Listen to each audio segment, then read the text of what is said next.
Assalamu alaikum wa rahmatullahi wa barakatuh. Good day and welcome to the very first episode of the headliner titled Meet the Vice Chancellor. This is a new series of interviews and documentary films that will be coming to you on Nikia TV. And the purpose of this is to explore and to display and showcase the kind of contributions that universities, not only in Kano State but in Nigeria, both public and private, the kind of contributions that they give to the society through education. We are here at Baba Ahmad University, one of the relatively young universities, private universities in Kano State.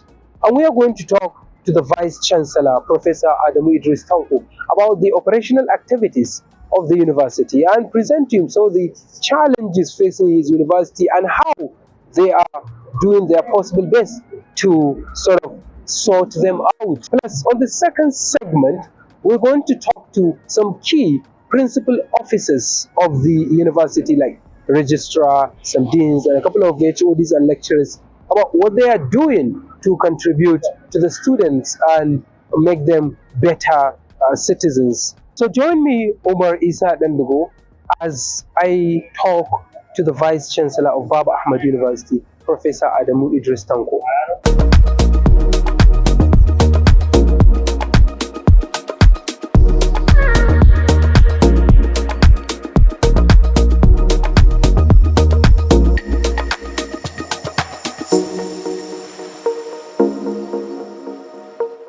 Well, let's get the ball rolling. With me right now here at Baba Ahmad University, the main campus of the university here in Kano State, is Professor Adamu Idris Tanko. Thank you very much indeed, Vice Chancellor, for being on the show. Assalamu alaikum. You're welcome. Alhamdulillah. Yes. We are honored to have received your acceptance. I mean, to have accepted us to come here and shoot and film the interview. Your university is great. We have lovely people working to make sure that the university system becomes very well and functional. So that's it. Thank you very much once again. Thank you. You're welcome. Yeah, well, I have heard a lot about you. Good. I've done some underground investigations about you and your human relations with your colleagues and stuff and so on and so forth. And one of the contacts I reached out to, who's among the staff members here, told me great things about you. And he said, and I quote, he referred you as quote unquote flexible, tolerant, easygoing, and warm. He continues to say that, frankly, he has never encountered a leader with your simplicity. And my contact told me what you are doing to fix the electricity issues and the fact that you don't joke with their salaries. You know, you cannot joke with somebody's salary, especially if it is in Nigeria. And he said, and I quote, the latest, in his own words, is 26th. That's when you pay your salaries, and that's very good. He's appreciative. Yeah. And he also told me that the students now, the number of students that are coming right now is massive, is improving, is staggering, is exploding, thanks to your own initiatives and the efforts that you put in to make sure that the system becomes functional and effective as well. So that's it about you. So briefly, who is Professor Tanko? Alhamdulillah, I am an educator in Kano. I began my work as an academic in 1994 as an assistant lecturer at Bayero University, Kano. And I rose through the ranks to the position of Professor of Geography, which I attained in 2010. That's about 14 years ago. Yeah, sure. Yes, I've been Professor of Geography for the last 14 years. I was head of Geography at Bayero University, Dean of Social and Management Sciences, Dean of Faculty of Art and Environmental Sciences.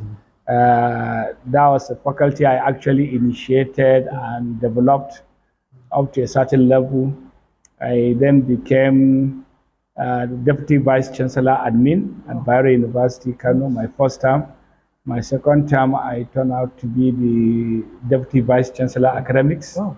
And then from there, I moved in here as the Pioneer Vice Chancellor, Ahmad University in Kano. That's great. How do you feel, given the fact that you are now a Vice Chancellor? Has it been your childhood ambition to become a Vice Chancellor? Not at all. Not at all. It's something that So came. you're an accidental Vice Chancellor? I am. And I would always say that truly. Because all through my life, I had never aspired to be a leader in any society. That's by my aspiration. I've always been an academic, and I always have chosen to be one. The accidental thing might have started with the unionism. Okay. At Bayero University, Kano, there was a point in time when colleagues felt that I could lead the union, ASU, as the chairman of the branch, Bayero University branch. Yes. And I led that union from 2003 to 2007. Oh. And I think that was how the whole thing opened up. Yeah, sure. And from there, even when I ran away, I practically ran away from Bayero University. I had to take a sabbatical leave in faraway place in New Zealand, which is another world. Yes. Thinking that by the time I got back, Bayero University would have forgotten me. And possibly I might just simply get into my department. I would continue my work. Secretly, without anybody noticing. Possibly. That was actually what I had in mind. And I even mentioned this to some of my colleagues. Yes. I said, thank God I have done my ASU work, and by the time I get back, I would just simply go back to my department and work.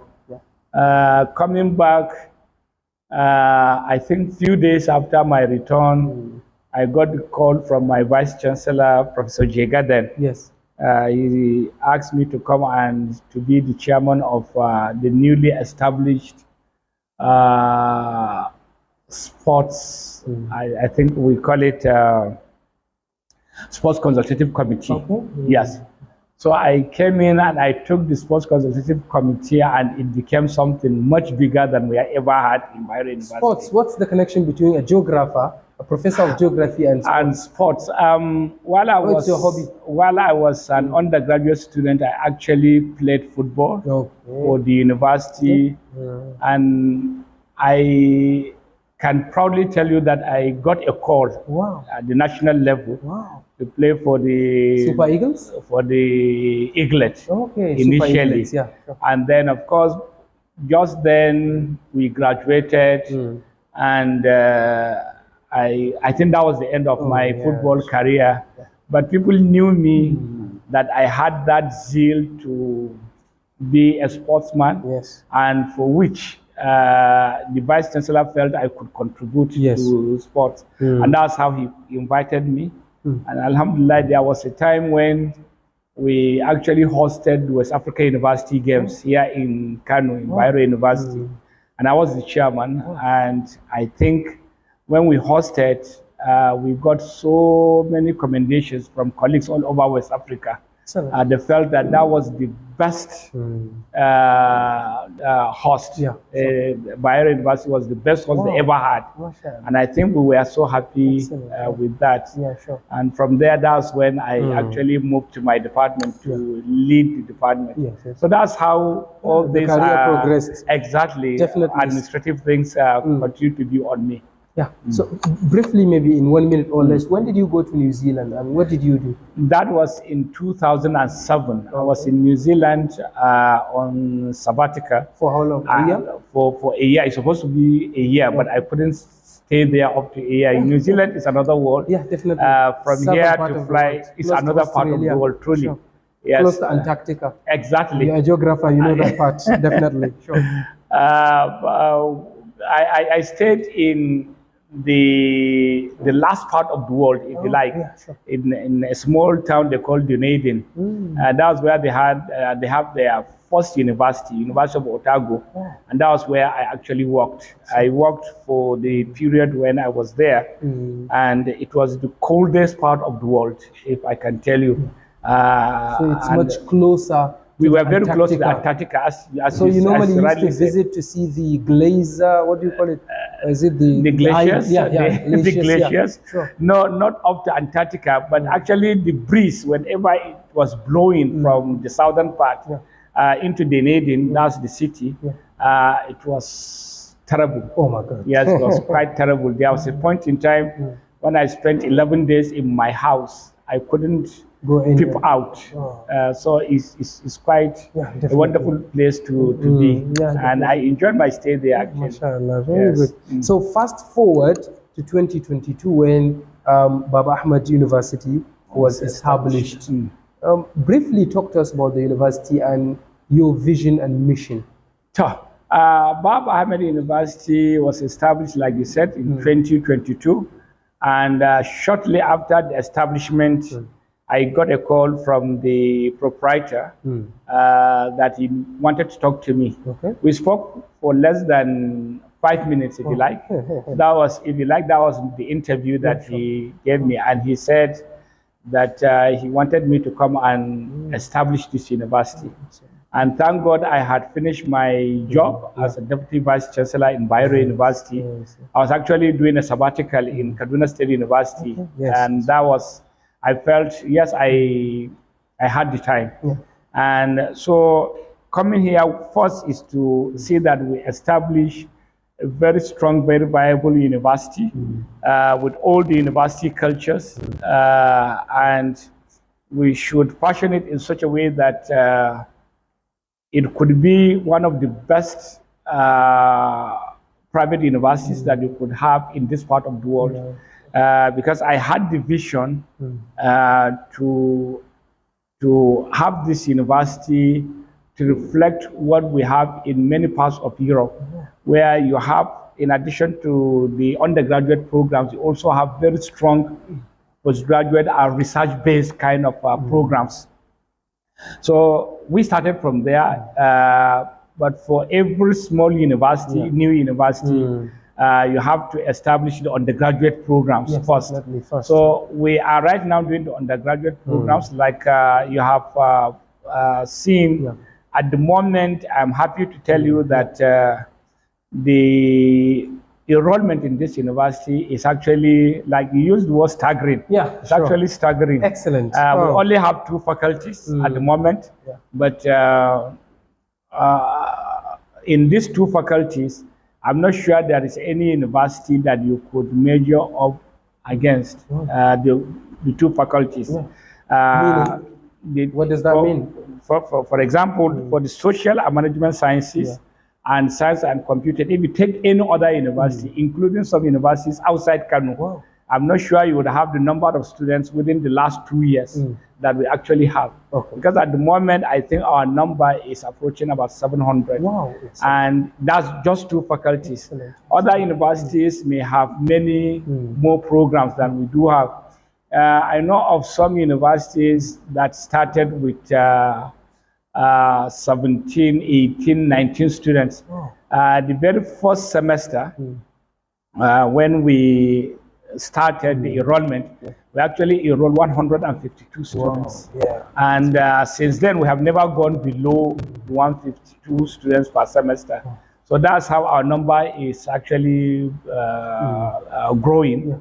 To the number that today I'm telling you that we have getting to 700 students. And I'm happy. At the moment, I was in the admission office this morning, and parents were there trying to enroll their students and their children. And by the time we reopen in May, May 13, I'm sure the number is going to be much bigger than we anticipate.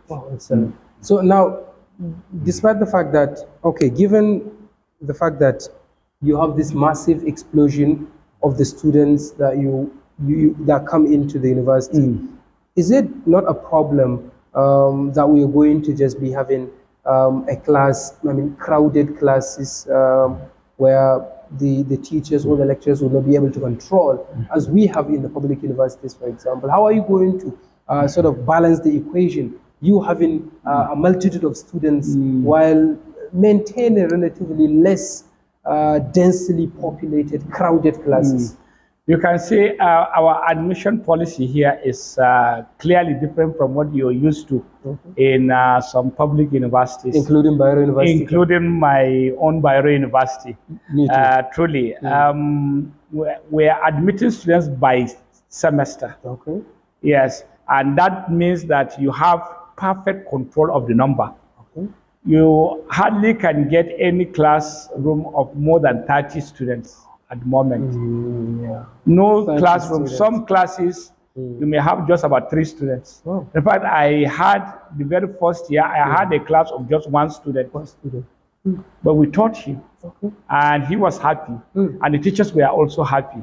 So truly, the semester admission, the admission we are doing per semester has given us that age, that you're cutting the sizes of the classes to very, very manageable number.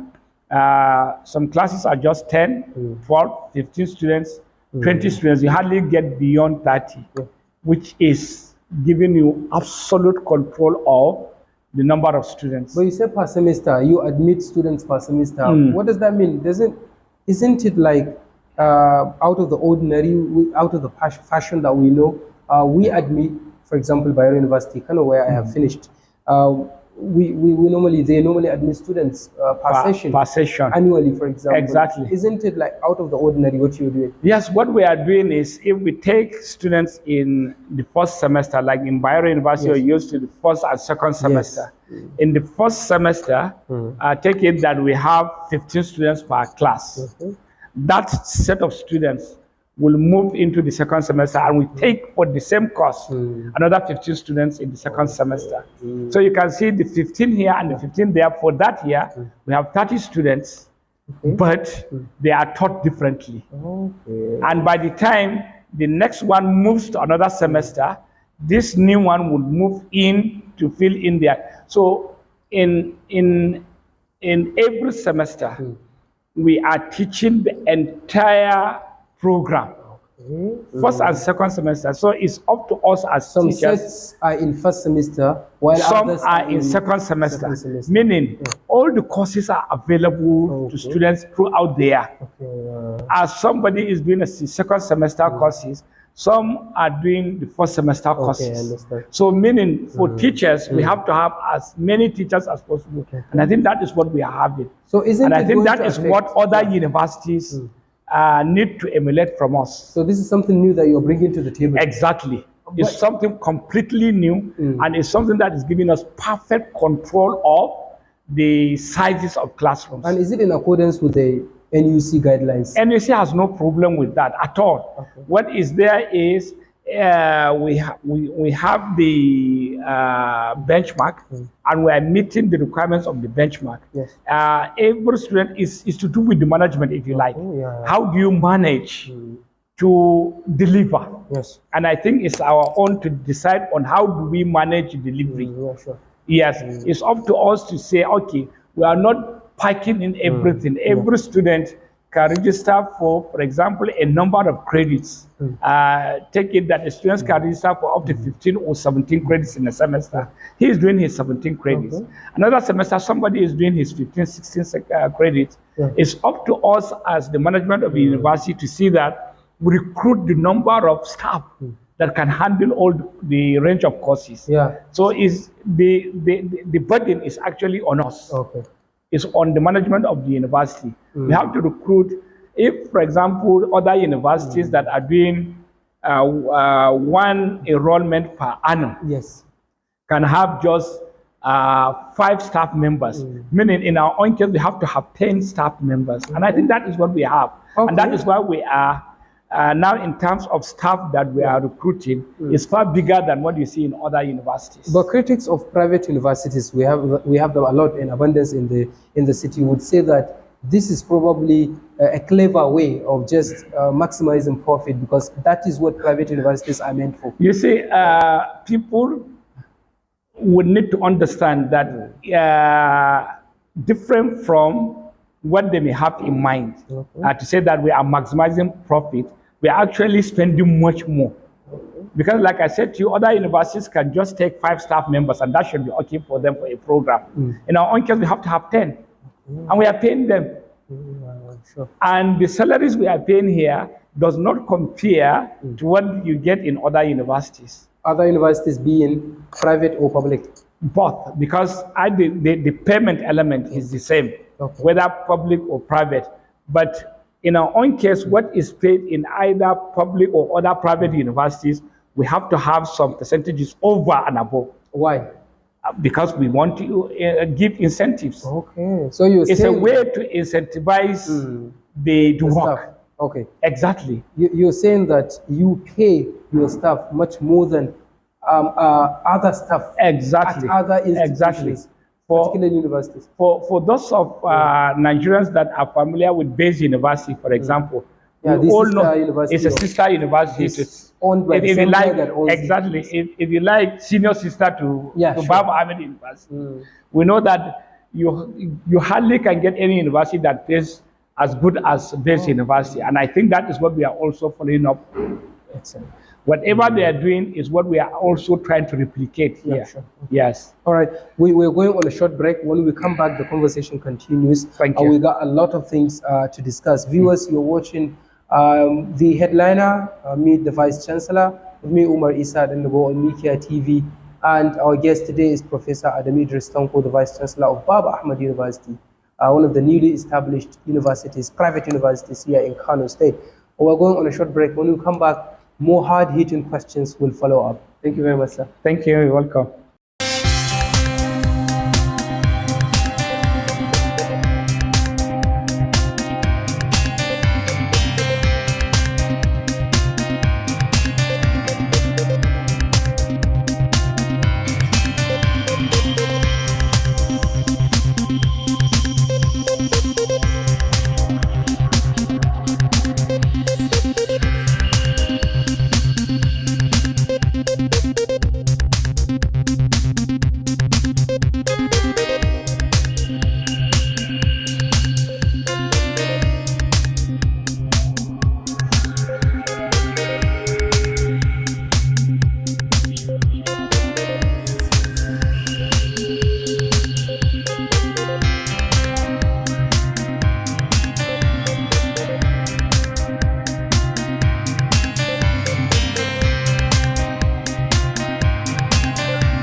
Welcome back. This is the headliner with me, Umar Isa Dandago, titled Meet the Vice Chancellor. And with me is Professor Adamu Idris Tanko, the Vice Chancellor of Baba Ahmad University here in Kano State. Thank you very much, Professor, for coming back on the show. Thank you, Omar. You cannot run universities without funds. Talk to us about the funding model apart from or beyond the school fees that your students are paying. In Nigeria, there are some requirements for all proprietors of private university. You have to set aside some amount of money. And I'm sure our proprietor has done that. And with that, we have established many of our facilities, the classrooms, the auditoria that we have, some of the things we need, the office furniture, the classroom furniture, and many things. The library, if you go in our laboratories. So we have provided all of those, and the proprietor did that in good time. And for the tuition fee, is actually coming in trickles. Okay. So certainly you don't expect that tuition fee at the moment will do all that we need as a university. So the proprietor has set aside the money, and we are using the money to establish most of these things. With time, I'm sure the tuition fee will grow to the level that it will begin to sustain the university. But look at what we have currently. All our classrooms, you can see, we actually tell that this is a smart campus. Wow. All our classrooms, we have the smart board. You come in here, you're online. The students can link up, and they can. The moment you come in your library, you just don't need to go into the physical library. That particular facility is there, but you have a link to our own library here. You have a link to the library in our sister university, Base University. You also can have a link to generosity of one of our visitors. He has been able to give us a link to the library in the US Embassy, and for which our students have access to so many materials that you can't imagine. All the staff can go in, and then they can link up, and they can get the resources. Right now we're in 2024, the age of AI, the age of technology, and so internet. That is why we don't limit ourselves. Exactly. That is why we don't limit ourselves to what you see physically. The virtual world is actually our own world, and we have exposed these students to it, and we are bringing in many people from all over the world. Some of the workshops that we've had, we had presentations from colleagues from all over the world. We had colleagues from the University of Oxford. They joined us here. We have from Bath University. We have from other universities all over the world. Currently, I think we have lined up. There's a professor in University of Sussex. In the UK. In the UK, he wants to talk to us. Excellent. And we have already. So many of those scholars, they don't need to come to Kano. They don't need to come to Nigeria. But the moment you come into our facility, the university, actually we have links to these professors, and our students can talk to them, they can see them, even when not physically, but they can see them, and I think they can do video calls with them, ask them questions in real time. Certainly. So is it the reason why your physical library is, how should I say, not as good as it should be? It doesn't have enough books? Because one of the students that I reached out to complained to me that you don't have enough books. Yes. In the physical library. Certainly, is it not a failure? It's not a problem. It is a failure at the moment, but right now that I talked to you, even last week, we gave out a contract for the procurement of more library resources. I think this last one, I think the registrar must have given out the contract. This last one was to the tune of about 4.8 million, and we are always continuing. So library resources, you never can get to the end of it. And all our library resources, over 90% of those, they are resources published in the last 1-2 years. Yes. Updated. We are updated. We are very keen to see that. There are some that require some historical things. You will see that, okay, they formed the history, and we are very clear about this, and we normally put our request. And unfortunately, some of these books are not easily available where you can walk into the market today and get them. But surely we are getting many more. So this problem will be fixed in a very short time. By God's grace, by the time the students resume, they will have fundamentally different physical library, not what they currently have. Let's talk about the relationship between students and their lecturers. For example, one of the students that I reached out to told me that they have no problem with their lecturers. Very good.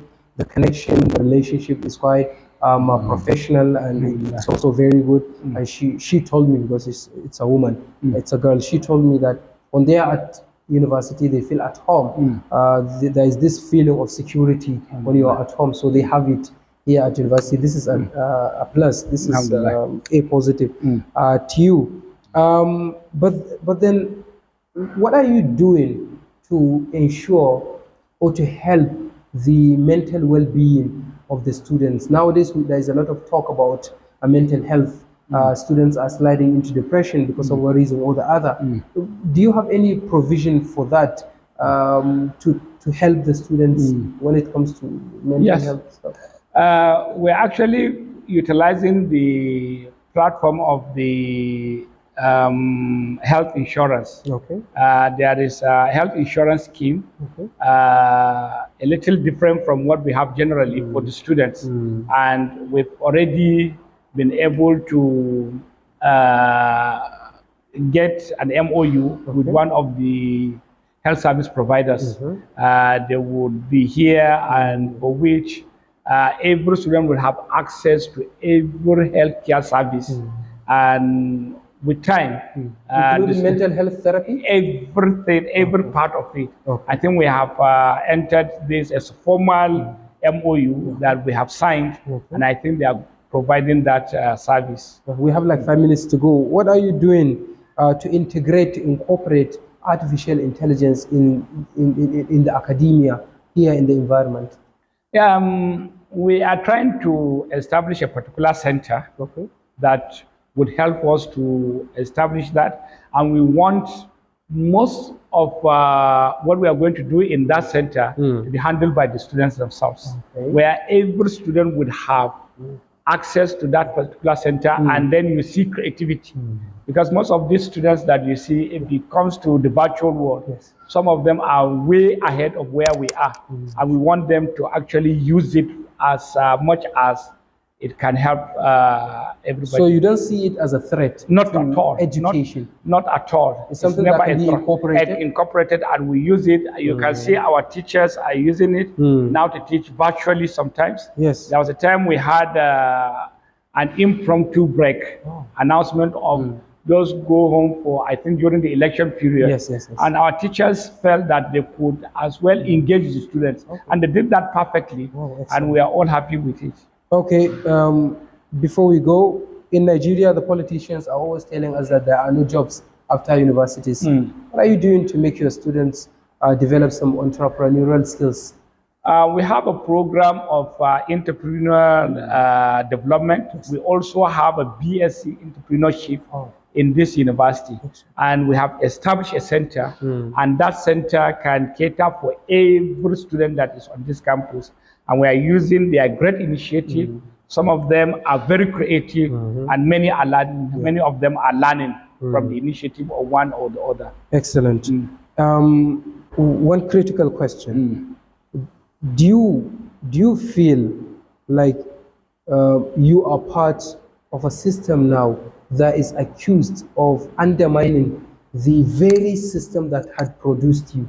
Now, being a vice chancellor of a private university, a lot of people are criticizing the proliferation of private universities as something, as a move by the politicians to cripple the public university. Of course, universities. Yes. You know this argument has been there since you are part of. I'm familiar with the argument, but surely what is most important is see me as somebody who contributes to the university system.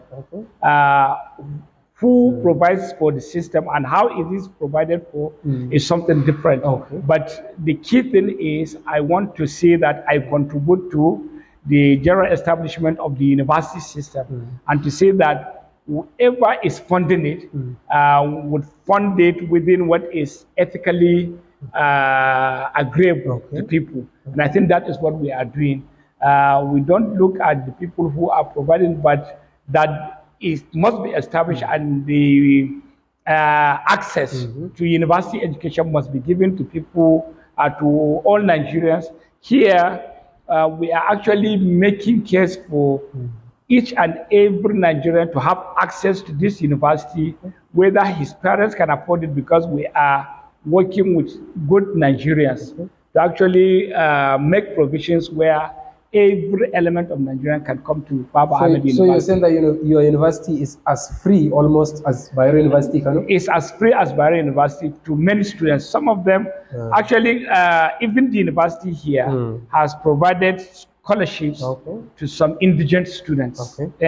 So far, I think we are funding about 3 at the moment, and I think we'll continue to expand and many good Nigerians are also providing some scholarships. Finally, is it not an irony, given your position with ASU and now working for the politicians, that you are criticizing heavily and seriously before? I always tell you that I am always for university system.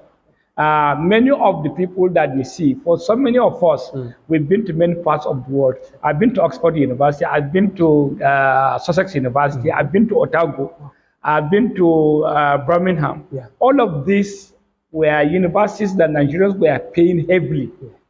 For any university that you get to in the UK today, you're paying a minimum of about 12 to 15,000 pounds sterling per annum, just Very to huge. educate a person. So many Nigerians are or have been to these universities. Mostly the children of the politicians.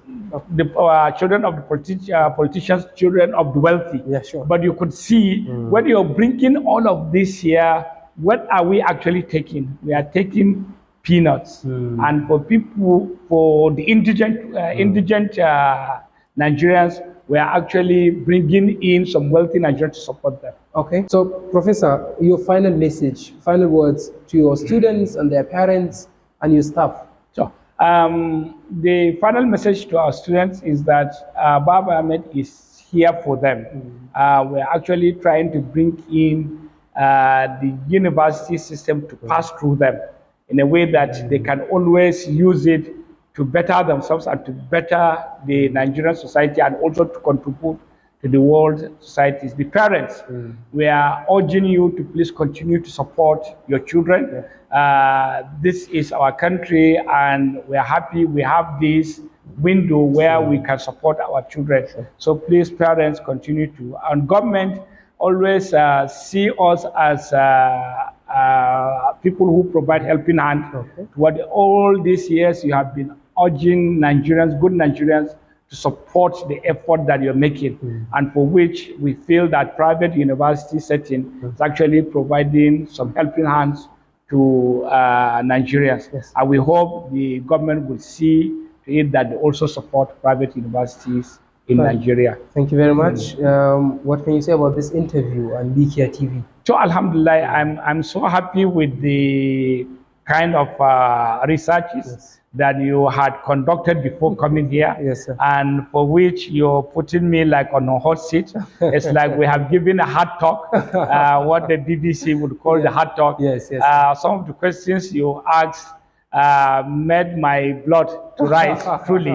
And we pray you continue like this, and for many of the interviews granted you, we could see what you actually have been doing to many of our senior people. And I like the expertise in you, and I like the way by which you conduct this and how you're able to reach out to very many global citizens all over the world.